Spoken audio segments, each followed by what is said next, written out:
வணக்கம், welcome to உலக தமிழா. இன்றைக்கி நம்ம ஹெல்த்தியான ஒரு ரெசிபி தாங்க பார்க்க போகிறோம். ஒரு breakfast recipe, vegetable pancake. Already நம்ம சேனலில் pancake ரெசிபி போட்டிருக்கோம். ஆனால் அது வந்து பனானா pancake. அதோட லிங்க் நான் கீழே தரேன், செக் பண்ணி பார்த்துக்கோங்க. வாங்க எப்படி செய்யறதுன்னு பார்க்கலாம். இது வரைக்கும் நம்ம சேனலை சப்ஸ்கிரைப் பண்ணலைன்னா சப்ஸ்கிரைப் பண்ணிவிடுங்க. பக்கத்தில் இருக்க பெல் ஐக்கானையும் ப்ரெஸ் பண்ணிக்கோங்க. அப்போ தான் நாங்கள் போடுற புதிய வீடியோக்களை உடனுக்குடனே உங்களால் பார்க்க முடியும். வெஜிடபிள் pancake செய்யறதுக்கு இப்போ ஒரு பவுல் எடுத்து வச்சுருக்காங்க. அதில் அரை கப்பு கடலை மாவு, ஓட்ஸ் அரை கப்பு, ரவை 1/4 கப்பு, உப்பு, அதுக்கு தேவையான உப்பு. இப்போ இது எல்லாத்தையும் முதல்ல நல்லா ஒன்றா சேர்த்துக்கலாம். நல்லா ஒன்றா கலந்துட்டு அதுக்கப்புறம் அதில் தயிர், அரை கப்பு தயிர், அதையும் போட்டுட்டு நல்லா கலந்துக்கலாம் முதல்ல. இப்போ அதோட அரை கப்பு தண்ணி, இப்போ கொஞ்சம் கொஞ்சமாக தண்ணி ஊற்றி கலந்துக்கலாம்.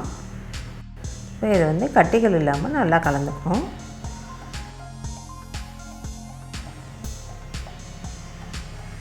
இப்போ ஓரளவு நல்லா கலந்தாச்சு. இப்போ இன்னும் கொஞ்சம் தண்ணி இதுக்கு தேவைப்படுது, அதனால் இன்னும் கொஞ்சம் தண்ணி சேர்த்து நல்லா கலந்துக்கலாம். இப்போ இந்த நல்லா கலந்த மாவை ஒரு அரை மணி நேரம் அப்படியே ஊற விட்டுடலாம். இப்போ அது ஊறுறதுக்குள்ளே இப்போ பேன்கேக்குக்கு தாளிச்சிடலாம். கடாயில் கொஞ்சம் எண்ணெய் ஊற்றி 1/4 டீஸ்பூன் கடுகு, 1/4 டீஸ்பூன் சீரகம், ரெண்டையும் நல்லா பொரிய விட்டுடலாம். ஒரே ஒரு வெங்காயம் கட் பண்ணது, அதையும் போட்டு நல்லா வதக்கிக்கலாம்.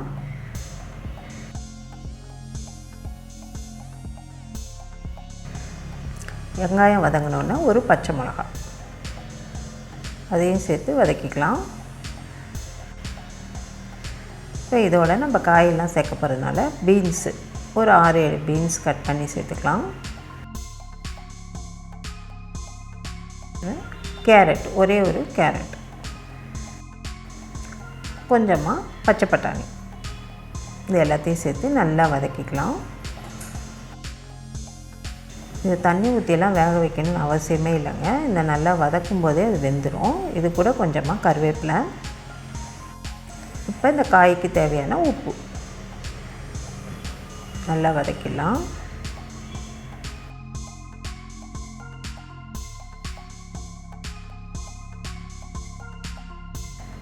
இதில் தக்காளி, சின்ன சைஸில் ஒரே ஒரு தக்காளி,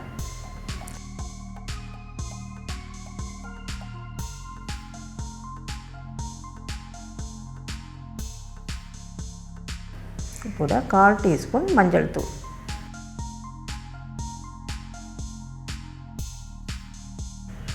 இப்போ நல்லா வதங்கின காயை மாவோடு சேர்த்துக்கலாம். இப்போ மாவு அரை மணி நேரம் ஆயிடுச்சு, நல்லா ஊறிடுச்சு. இப்போ இது நல்லா ஒரு முறை கலந்துட்டு இப்போ நம்ம வதக்கி வச்சுருந்தோம் இல்லைங்களா, அந்த காயை இதோட சேர்த்துக்கலாம்.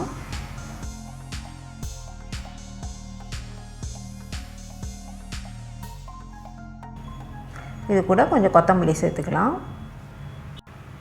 சேர்த்து நல்லா மாவோட ஒன்றை போல் கலந்துடணும்.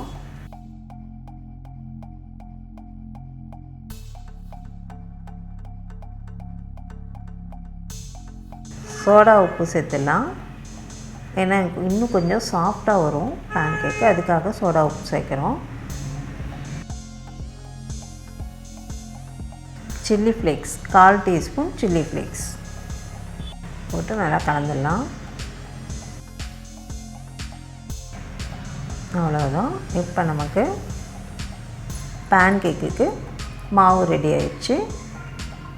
இப்போ தவா வச்சு பேன்கேக் சுட்டுடலாம். இப்போ கடாயில் கொஞ்சமாக எண்ணெய் ஊற்றிட்டு ஒவ்வொரு கரண்டியாக எடுத்து ஊற்றி சுட்டுடலாம். ரொம்ப அது தேய்க்கலாம் வேணாம், சும்மா ஜஸ்ட் ப்ரெஸ் பண்ணாலே போதும். இப்போ ஒரு பக்கம் செவக்கட்டும். மூடி போட்டுடலாம். கொஞ்ச நேரம் ஆயிடுச்சு. இப்போ சூப்பராக சிவந்துருக்கு பாருங்கள். ஒரு பக்கம் இதை அப்படியே திருப்பி போட்டுக்கலாம். இன்னொரு பக்கமும் நல்லா செவக்கட்டும்.